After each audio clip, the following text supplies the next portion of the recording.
Nobody could believe it. Chris Kyle wasn't shooting the enemy sniper. The enemy wasn't shooting him. There was an invisible respect between them, an understanding, an agreement. Until a third person who didn't know about the deal entered the picture. Nobody could believe it. Chris Kyle wasn't shooting the enemy sniper. The enemy wasn't shooting him. There was an invisible respect between them, an understanding, an agreement. Until a third person who didn't know about the deal entered the picture. The morning sun cast long shadows across the war-torn streets of Ramadi as Navy SEAL Chris Kyle settled into his overwatch position on the 4th floor of an abandoned apartment building. Through his Schmidt and Bender scope, he conducted his routine sector sweep, methodically scanning windows, rooftops, and alleyways for threats to the Marine Patrol moving through the streets below. That's when he saw him. 700 meters northeast, in the upper window of a partially collapsed building, a figure moved with the deliberate precision of a professional. Chris's scope caught the unmistakable silhouette of a Dragunov SVD sniper rifle. The enemy marksman was establishing a firing position with the same methodical care that Chris himself employed. Chris's finger moved to the trigger. The shot was clear, the conditions were perfect, and the target was completely unaware of Chris's presence. One squeeze, and a dangerous enemy would be eliminated. But something made Chris pause. Through his scope, Chris watched the enemy sniper complete his setup and begin his own sector sweep. The man's movement spoke of years of training and combat experience. This wasn't some insurgent who had picked up a rifle yesterday. This was a professional warrior, someone who understood the deadly art of precision shooting at the same level Chris did. Then the enemy sniper's scope swept directly toward Chris's position and stopped. For a moment that seemed to stretch into eternity, two professional killers stared at each other through high-powered optics across 700 meters of Iraqi cityscape. Chris's crosshairs were centered on the enemy's chest. The enemy's crosshairs were almost certainly centered on Chris's head. Neither man fired. But what happened next nobody could have predicted. Slowly, deliberately, the enemy sniper moved his rifle barrel upward, pointing it at the sky in a gesture that was unmistakable in any language. Then he returned to his position, his scope still pointed at Chris, but his finger visibly away from the trigger. Chris Kyle faced a decision that wasn't covered in any SEAL training manual. He was looking at a confirmed enemy combatant, a legitimate military target whose elimination would save American lives. But the enemy had just communicated something that transcended the normal rules of engagement. The enemy was offering a truce. Chris's spotter, Petty Officer Danny Morrison, had been tracking the same target through his own optics. Legend, I've got clear confirmation on enemy sniper, 700 meters northeast, upper floor. You have the shot. I see him, Danny. Permission to engage. Chris Kyle continued watching the enemy sniper, who remained perfectly still in his position, rifle pointed harmlessly upward. Through his scope, Chris could see more details now. The man appeared to be in his 40s, with a weathered face that spoke of long years in combat. His movements carried the same economical precision that characterized all elite marksmen. Negative, Danny. Hold fire. Legend, he's an enemy combatant in an active combat zone. Rules of engagement authorize, I said hold fire. The silence on the radio carried Morrison's confusion and frustration, but Chris Kyle wasn't focused on explaining his decision. He was focused on understanding what was happening in that distant window. The enemy sniper made another deliberate movement. He raised his left hand and pointed downward toward the street below, then made a sweeping gesture that encompassed the entire sector. The message was clear, civilians below, collateral damage risk high. Chris looked down at the street where the Marine Patrol was conducting their operation. He hadn't noticed before, but there were more civilians than usual. Families moving through the area, shopkeepers beginning their daily routines, children playing in doorways. A firefight between two elevated snipers would turn this street into a killing zone. The enemy sniper was telling Chris that he understood this tactical reality. And he was proposing that both men hold their fire as long as civilians remained in the area. But the story gets even more complicated. Over the next 4 days, an extraordinary situation developed in Ramadi. Chris Kyle and his unknown enemy counterpart maintained simultaneous overwatch positions in the same sector, both providing coverage for their respective forces, both acutely aware of each other's presence, and both honoring an unspoken agreement not to engage. The arrangement had its own bizarre protocol. Each morning, Chris would establish his position first. Within an hour, the enemy sniper would appear in his window. They would acknowledge each other with specific rifle movements, then conduct their respective missions without interfering with each other. Chris used those 4 days to study his counterpart with professional interest. The enemy sniper's technique was excellent. His patience was remarkable. His understanding of ballistics, wind reading, and tactical positioning suggested formal military training, probably Soviet-era instruction from Iraq's military academy before the war. More intriguingly, the enemy sniper was protecting his sector's civilian population with the same care that Chris was protecting his. When insurgents attempted to use a civilian vehicle for a bombing run, the enemy sniper eliminated the threat before Chris could engage. When looters threatened a family-owned shop, the enemy's rifle cracked once, and the threat disappeared. This wasn't just a sniper. This was a warrior who operated by a code of honor that transcended the political chaos surrounding them. Lieutenant Marcus Brennan, Chris's platoon commander, had become increasingly frustrated with the situation. During a briefing on day 3, he confronted Chris directly. "Kyle, I've got reports that you've had multiple opportunities to eliminate this enemy sniper. Why is he still breathing?" "Sir, the tactical situation is complex. Civilian density in that sector creates significant collateral damage risks. That's what precision shooting is for, Chief. You're supposed to be the best we have." Kyle chose his words carefully. "Sir, with respect, engaging that particular target would trigger a response that puts civilians at risk. He's maintaining fire discipline, and so am I." "Fire discipline?" Brennan's voice carried obvious anger. "He's not maintaining fire discipline. He's waiting for the right moment to kill Americans. Your job is to eliminate him before that happens." But Kyle knew something his lieutenant didn't understand. The enemy sniper wasn't waiting to kill Americans. He was preventing it. On day 2, Chris had watched through his scope as a separate insurgent group attempted to establish a rocket position targeting the American FOB. Before Chris could engage, the enemy sniper had eliminated 3 insurgents with precise shots that spoke of intimate knowledge of their plans. The enemy sniper was conducting his own war against the same insurgents that Americans were fighting. He was protecting his neighborhood, his people, and his concept of honor against enemies who cared about none of those things. Chris had tried to explain this to Lieutenant Brennan, but the concept of an enemy who wasn't really an enemy didn't fit within the framework of military doctrine. You were either hostile or friendly. There was no category for complicated professional respect between warriors on opposite sides. On the morning of day 5, the delicate balance shattered. A new SEAL sniper team had rotated into the sector, part of a larger force restructuring. Chief Petty Officer Ryan "Reaper" Thompson was a skilled marksman with 47 confirmed kills, an aggressive tactical philosophy, and absolutely no knowledge of the unspoken agreement between Kyle and the enemy sniper. Chris had been reassigned to a different sector that morning, leaving Morrison to brief the incoming team. But Morrison didn't fully understand the situation himself, and his briefing focused on tactical positions rather than the complex relationship Chris had developed with the enemy. At 0847 hours, Reaper Thompson spotted the enemy sniper in his usual position and made the decision that any conventional sniper would make. He took the shot. The bullet struck the enemy sniper in the upper chest, a devastating wound that would have killed most men instantly. But through his scope, Thompson watched something extraordinary happen. The enemy sniper, bleeding heavily and clearly dying, used his last moments not to return fire, but to make one final gesture. He raised his rifle vertical, pointing it at the sky in the same gesture of truce he had shown Kyle 5 days earlier. Then he collapsed backward, disappearing from view into the darkness of his room. But the real tragedy was just beginning. Kyle was 3 kilometers away when he heard the radio traffic about the enemy sniper elimination.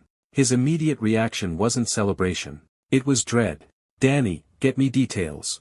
Who took the shot? When? What was the enemy's position?" Morrison's voice came back tense and uncertain. "Legend, it was the new team. Thompson engaged the target you'd been tracking. Clean kill shot, no return fire. But Chris, you need to get back here. Something's happening." Within 20 minutes, the entire sector that had been relatively quiet for 5 days erupted in coordinated violence.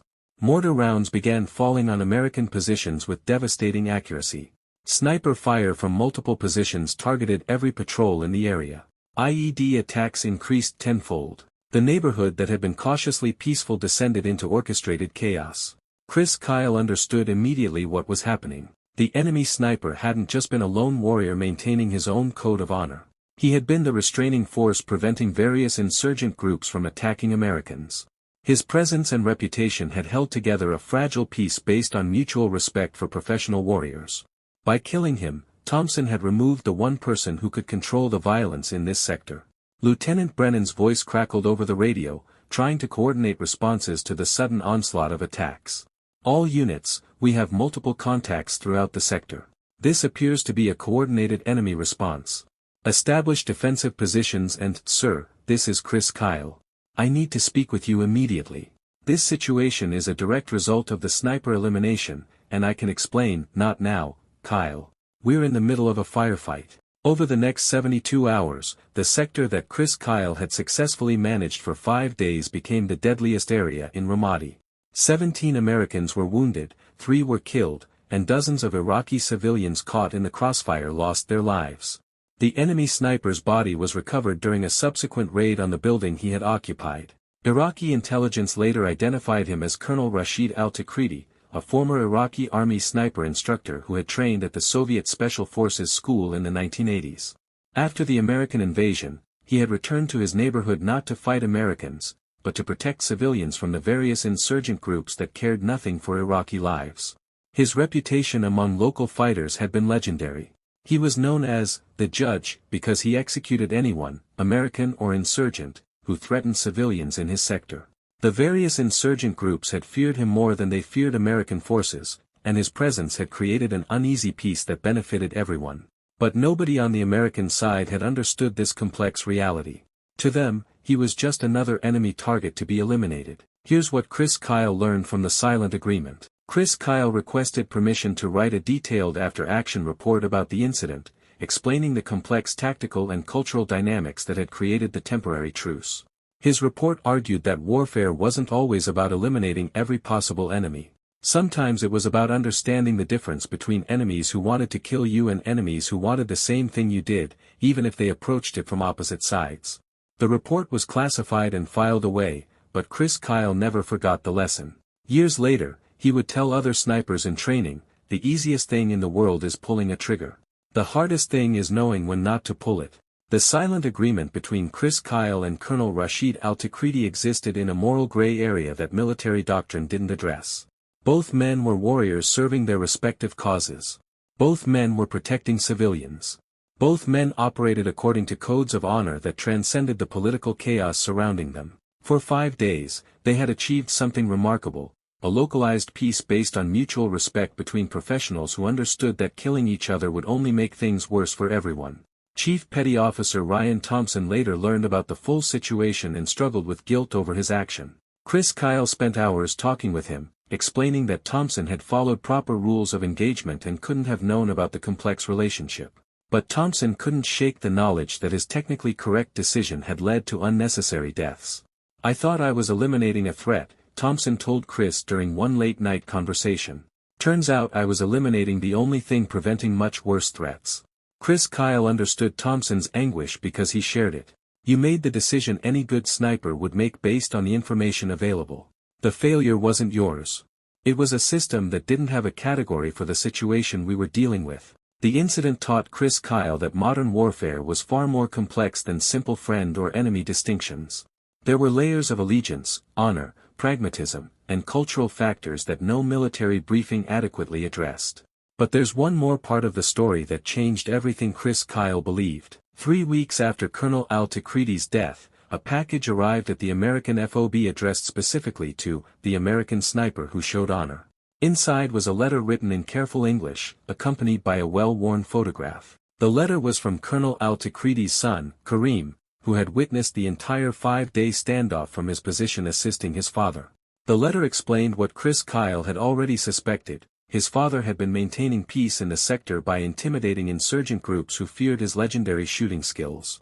But the letter revealed something Chris hadn't known. Colonel al-Takriti had been dying of cancer. He had only weeks to live when he first established his position opposite Chris Kyle. The 5-day agreement had been his way of ensuring that his final days as a warrior were spent protecting civilians rather than adding to the bloodshed. The photograph showed Colonel al-Takriti with his family, his wife, his 3 sons, and 2 daughters. On the back, someone had written in English, "A warrior who loved his family as much as you love yours."